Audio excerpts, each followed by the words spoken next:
ಉಗ್ರರ ಅಡಗುತಾಣಗಳ ಮೇಲೆ ಸೇನಾ ಕಾರ್ಯಾಚರಣೆ ಈಗಾಗಲೇ ನಡೆದಿದೆ.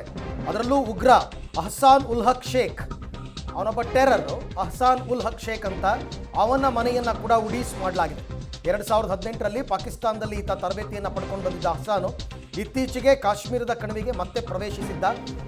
ಇದೊಂದು ಮಾಹಿತಿ ಇತ್ತು ಆಲ್ರೆಡಿ. ಆದರೂ ಕೂಡ ಆತ ಈ ಅಟ್ಯಾಕ್ನಲ್ಲಿ ಏನಾದರೂ ಆತನ ಪಾತ್ರ ಇದೆಯಾ ಏನು ಎತ್ತ ಅಂತಕ್ಕಂಥದ್ದು ಕೂಡ ಶೋಪಿಯಾನ್ನ ಚೌಡಿಪೋರಾ ಪ್ರದೇಶದಲ್ಲಿ ಉಗ್ರನ ಮನೆ ಇರತಕ್ಕಂಥದ್ದು. ಈಗ ಆತನ ಮನೆಯನ್ನು ಉಡೀಸ್ ಮಾಡಿದ್ದಾರೆ ಸೇನೆ. ನಿಮಗೆ ಈ ಥರ ಕೂಂಬಿಂಗ್ ಮಾಡ್ಕೊಂಡು ಬಂದಾಗಲೇ ಎಲ್ಲೋ ಒಂದು ಕಡೆ ಎದುರಾಬದ್ರ ಆಗ್ಬಿಡ್ತಾರೋ ಆಗತ್ತೆ. ಅದಕ್ಕೇನೋ ಮೊನ್ನೆ ಮೋದಿ ನೇತೃತ್ವದಲ್ಲಿ ನಡೆದಂತಹ ಸಭೆಯಲ್ಲಿ ಒಂದು ಡೆಡ್ಲೈನ್ ಅಂತ ಕೊಟ್ಟಿದ್ದಾರಂತೆ ಮೋದಿಯವರು. 13 ದಿನನೋ 14 ದಿನನೋ ಏನೋ ಡೆಡ್ಲೈನ್ ಕೊಟ್ಟಿದ್ದಾರೆ.